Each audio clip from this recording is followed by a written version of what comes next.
Good afternoon, everybody. Welcome to the St. Louis ARC Family Support Q&A this week. I'm really happy to be talking about one of my favorite parts of family support, and that's working with brothers and sisters who have a sibling with a disability. So without further ado, I've got an amazing crew of siblings and St. Louis ARC employees who support our siblings here today. I'm going to have them introduce themselves, and then we'll come back and talk a little bit about some of our formal and informal sibling support. So Leanna, I'm going to start with you. Hi, I am Leanna. I am a family navigator at the St. Louis ARC, and I currently run our SIB shops. Hi, I'm Domenica. I am a family resource specialist with St. Louis ARC.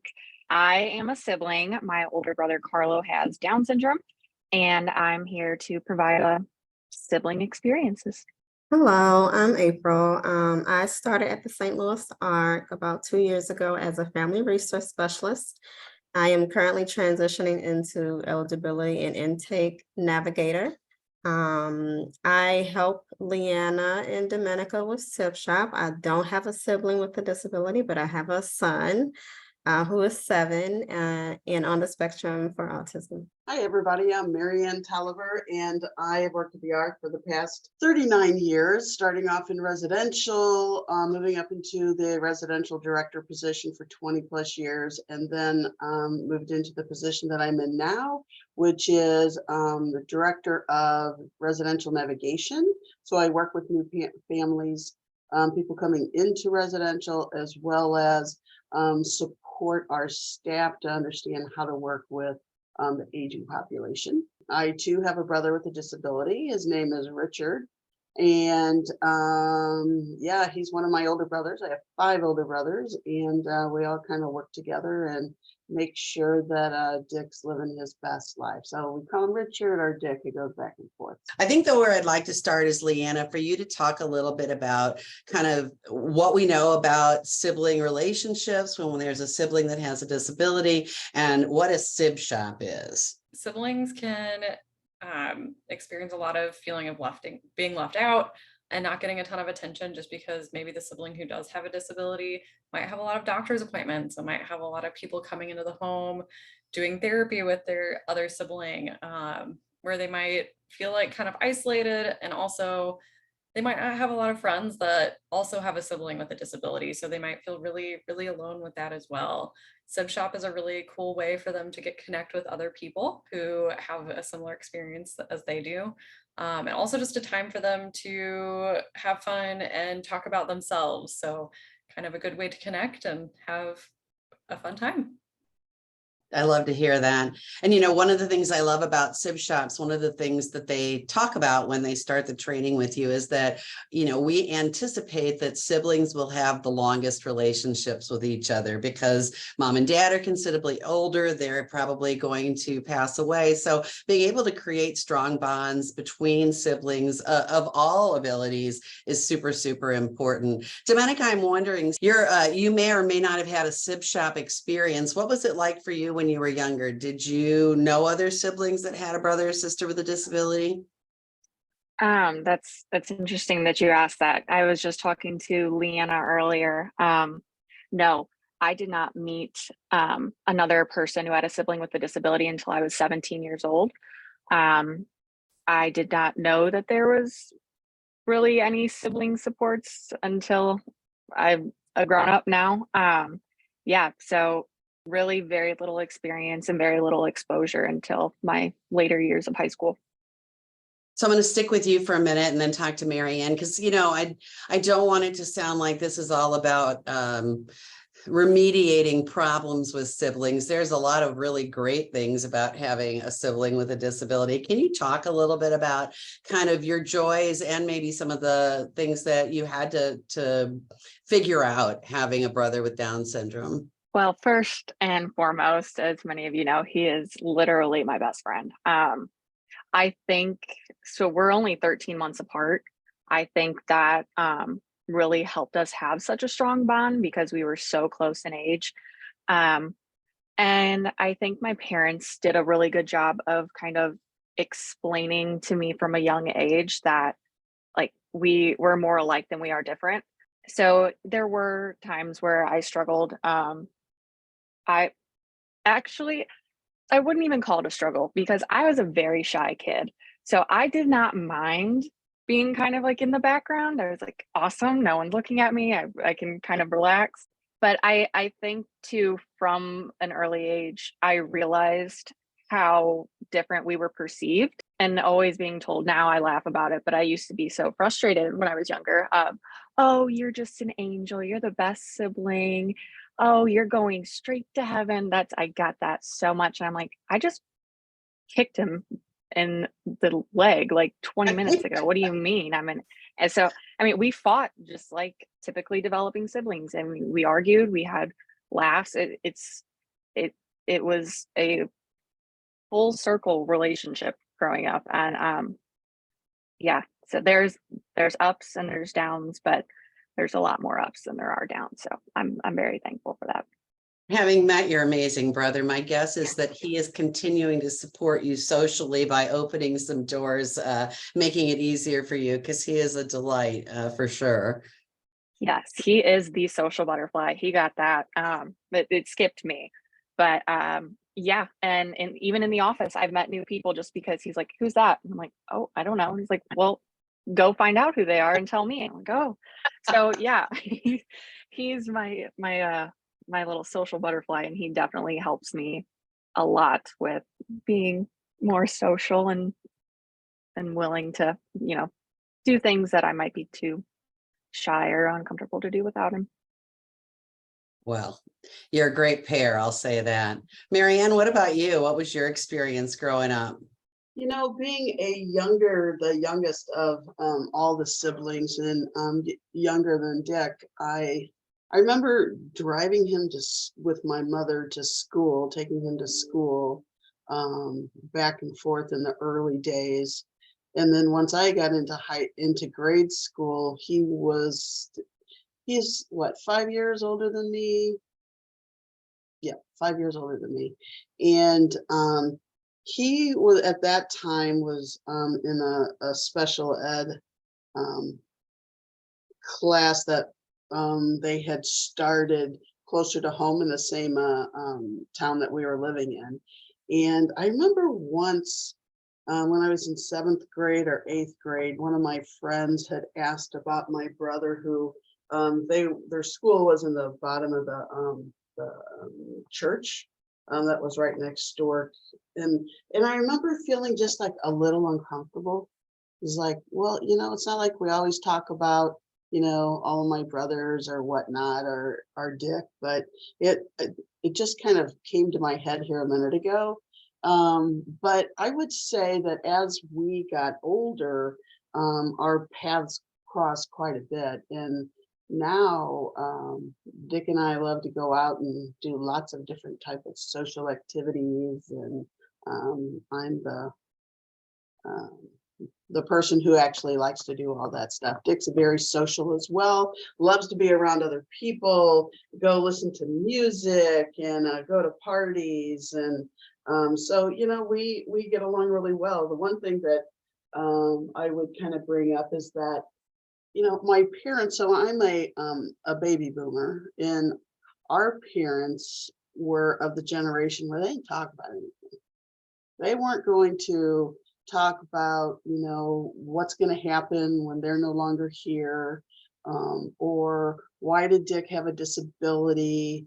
I was asking my brother about that a few weeks back, and he says, they didn't talk about any of that, not even when I was, and Jack's the oldest of us all, so he would be the one who would remember the most.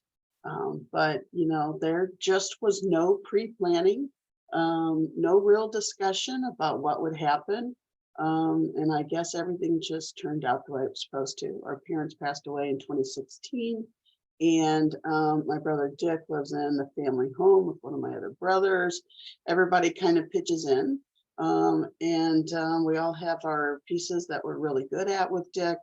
And we kind of share the load, with Jeff taking the major part of the load in living with Dick. And, sometimes there's some squabbles of things, but for the most part, I'd say that we all get along pretty well. And here for the best welfare for Dick and for all of us to live our best lives. I guess I'm curious, do you feel like there was always the expectation that it would be your responsibility to take care of Dick when they were gone?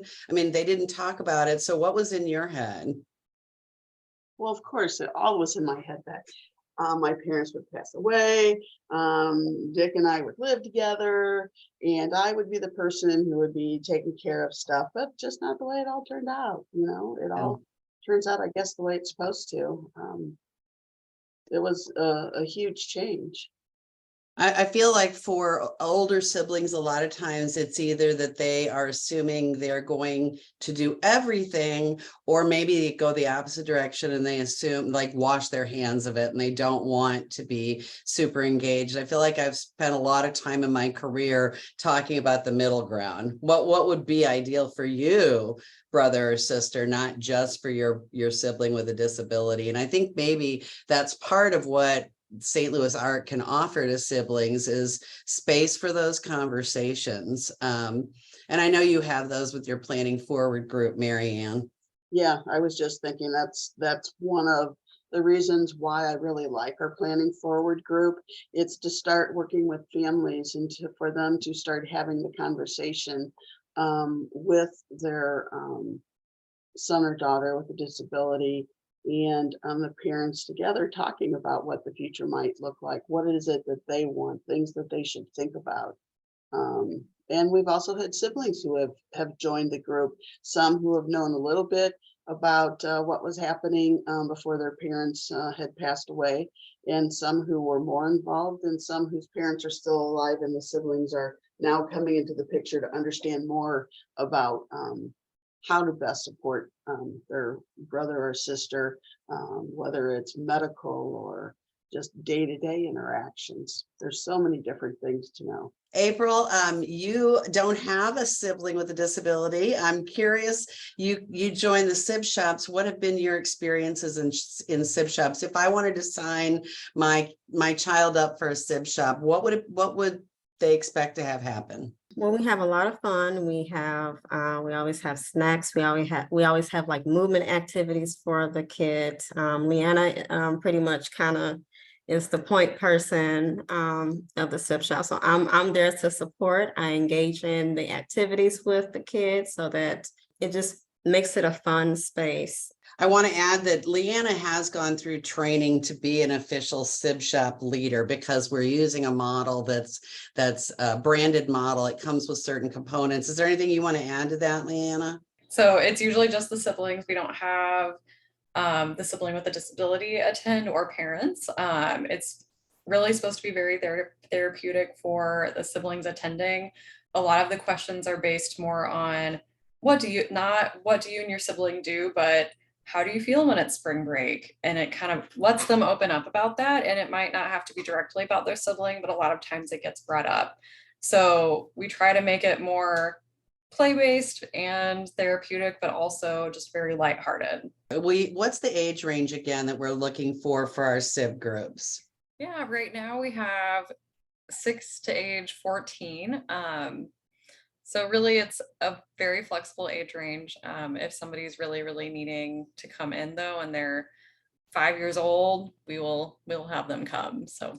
All right. Domenica, I'm curious from you, like having spent time with some of our siblings, what do you feel like you see in them? What are you able to kind of draw out of them? What's that experience like for you? It's been a really cool experience because, like I said, like I didn't have exposure at that age. So it's interesting seeing them interact with one another and kind of like, oh, wow, like, wait, you're a sibling too. And you could just really see them opening up. Of course, we like are silly and do fun stuff too, but I think it's just really good for them to have an opportunity to just ask questions or feel like, they relate to someone else. So it's been a very, very cool experience getting to see. It's almost like looking at a little version of me that could have been. And I'm really glad that I have the opportunity to help out Leanna and April when I can. It's an excellent group. Yeah, we need more kids to join. We really think it's such a great opportunity. We've offered sib shops on and off for about 20 years. I was telling the group before we started, I've got pictures of a couple of little girls that are in a sib shop playing a game on my wall. And I think they're both in their 20s now, out of college and doing who knows what. But I know that their relationship with their brother and sisters are stronger now because they had that experience and that time together. We connect with siblings that were in our sib shops 10 years ago, 15 years ago, and they talk about how important that experience was for them. So I think that's really great. And we do have research. It's not just our experience. There's research to back up that the sibling experience is really benefits from having these kind of opportunities. We do have a question, and I'm going to lean on my sibs here. It says, I feel pressure to care for my sibling as my parents age, but I also have a family of my own that I need to take into consideration. It's a tough spot to be in when you've got the higher expectation of duty for care versus if your sibling is just living independently. It is challenging, and I think there are both expectations that your family may put on you, your parents, but also that you put on yourself, as Mary Ann said. What are some things brothers and sisters can do to kind of prepare for the future and think about what they want their sibling relationship to look like? Everybody's situation is different, and knowing what you're able to do, but also maybe learning more about, what does the care for your brother or sister, what does that look like? And it's not always hands-on. It could be financial, it could be medical, looking at those perspectives. It could be the social piece. I think the one thing that we talk about in the Planning Forward group is that many parents don't have the expectation that their family, that their sibling, or that their family is going to take care of their family member with a disability. Sometimes there's an expectation, or sometimes there's not. But it's also looking at what are the other opportunities and kind of being open to have that conversation with your parents and with your brother or your sister about how you can support them in the future, in helping to find out maybe what some of those other opportunities are, and to understand what they are and how to obtain them. Domenica, you're probably farther off from that picture, so this is a good time to be maybe having conversations that don't feel so stressful. Have you and your family had any conversations about kind of what you'd like the future to be like? Yes, we have had extensive conversations, and everybody and every situation is unique. There's not a one size fits all for how siblings deal with aging parents. I personally have chosen to pursue co-guardianship with my mother so that when my parents are no longer here, I can grieve and I'm not going through the courts and trying to get things going. I do plan on having him, but I'm at a point in my life where my future is really malleable. I have the choice to not pursue a partner that wouldn't be okay with having my brother living with me. I'm not at this already fixed point in my life where I have a husband, I have kids, and now all of a sudden it's like, oh my gosh, I have a sibling. So I feel like I have just more time and opportunity to prepare and plan. And not everybody has that and is really thinking about it so early on. So I say do what is best for yourself in the situation, regardless of what I may choose or what Mary Ann may choose or any other sibling may choose. And just utilize all the supports. Our city really does have a lot of great disability supports. And I think if it's something where someone isn't able to fully support and having that sibling in the home, then utilize places like the ARC and other adult organizations that are there to provide that support and give that individual the best life. I just am fortunate enough to be able to plan my life so that my brother will be living with me. And I'll add to that conversation just that I think a lot of times families Siblings think they need somebody to care for their brother or sister. What we're always looking for is somebody that cares about them, because there's a lot of paid resources that'll make sure that your brother or sister are cared for in a residential setting, in a day setting, in the community, but there's no replacing somebody that really gets them and really knows how they like to celebrate their birthday, really knows what their childhood memories are like, those kinds of things. And I think those are the sibling, what I hope siblings look to as their opportunities moving forward, to focus more on that, and then let us know what part of the caring for is important to them, because usually there's a balance. April, let's go back to you and talk about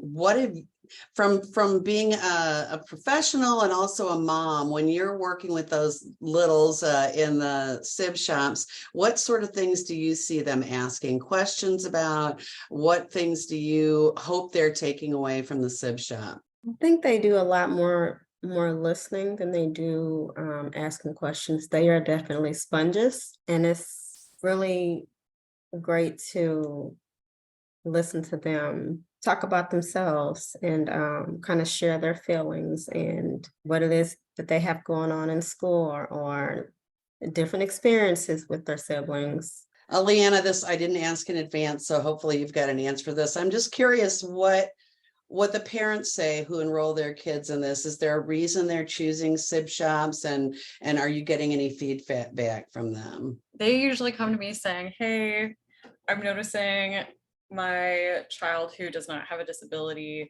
has been kind of upset lately, or whenever we do have to go to doctor's appointments for the other one, they get very, very upset and stressed out. So they come to SIB shop. We've had the past year, we've had people who come on a regular basis, and the parents say that it really is something that helps them out, especially meeting other siblings, and it's kind of a time just for them, which is nice. So usually we try to do activities that involve something, just asking them questions about themselves, which might not happen often.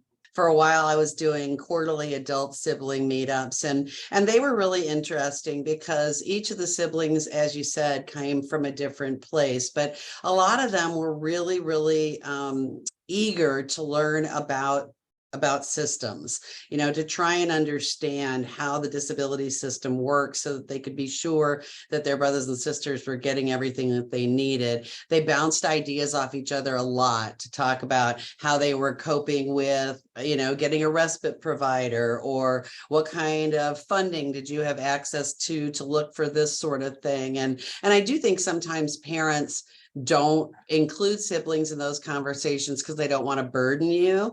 But a lot of times with our older siblings, they're left out in the dark. And then that's one of the things that I think brought them to a SIB shop, is that they were feeling like they needed answers to a lot of questions. So we were really fortunate. For a while, we had quite a few sisters who are coming together and really supporting each other to sort through a lot of questions that they had about services. We just really want a space for siblings to let us know how we can best support you, but also for you to meet each other, because I think that's really where the good stuff comes from, is to hear how that worked for Domenica or how it worked for Marianne. Marianne, do you have anything you'd like to add before we wrap up? We're closing in on 3:30. What would you like to say to the other brothers and sisters out there? Communication is vital. Asking questions and being open, not always thinking that you have the answers in your head, but to really communicate, be open, gain an understanding of the systems that are out there, but be kind to yourself. Know what your limitations are, and that you can only do what you can do and what you are most comfortable with. So, I'm kind of still sticking with that whole pressure piece, and take the pressure off yourself, but gain an understanding. Well, my guess is, Mary Ann, that the reality of the sibling circle of care over time changes. So that communication, you have to continue to reopen those conversations as people's life situations change. I know that you had a couple brothers retire since your parents have passed away, and that have probably changed the dynamics of some of the roles and responsibilities. Yeah, you know, you can have a picture in your head, but that doesn't mean that's the way it's all gonna play out. Be open, flexible, but Okay, at the same time, hold your ground for what you need. that's a lot to ask. Domenica, how about you? I completely agree with what Mary Ann said, and I would just add that there might be moments and times where you feel like you're alone, but there's always support, and the people like ourselves and many other organizations are here to support you, and we would love to support you. So it may feel like you're alone, but you're not always alone.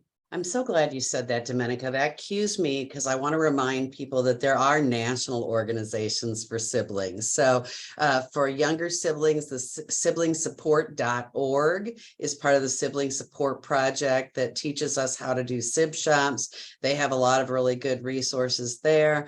And then the Sibling Leadership Network is for adult siblings, helping them connect. And a lot of that is virtual. We know that a sibling's life is typically really busy, as our guest mentioned. They've got their own family to take care of. They may have aging parents that they're taking care of. So there's a lot of different pieces happening. So if you can't physically come to an event we're having, there are resources online, and check those out. I think you'll find that there could be a really great support system there as well. Leanna or April, anything else you want to add before we wrap up? If you have a kid that would like sib shop, have them come. I always offer, if somebody's really nervous about meeting new people, you can come up to the office and I can meet your kiddo. They can see the space that we'll be meeting in. So sometimes that can be a little anxiety provoking, but I always offer that before the actual sib shop happens. So. And, I just want to say too, that we like to do full family events. So keep your eyes open. I know Leanna and Hannah are planning a back to school event coming up here pretty soon. The holidays, we usually offer something for the whole family. So we don't want to only work with the siblings who do not have a disability. We also want to provide family space where you know that you're going to come and be welcomed and find your home here too. So you guys, thank you so much. This was a really quick 30 minutes. It was great to hear all your perspectives, and thank you for everybody that joined us today. Have a wonderful rest of your week. Bye, y'all.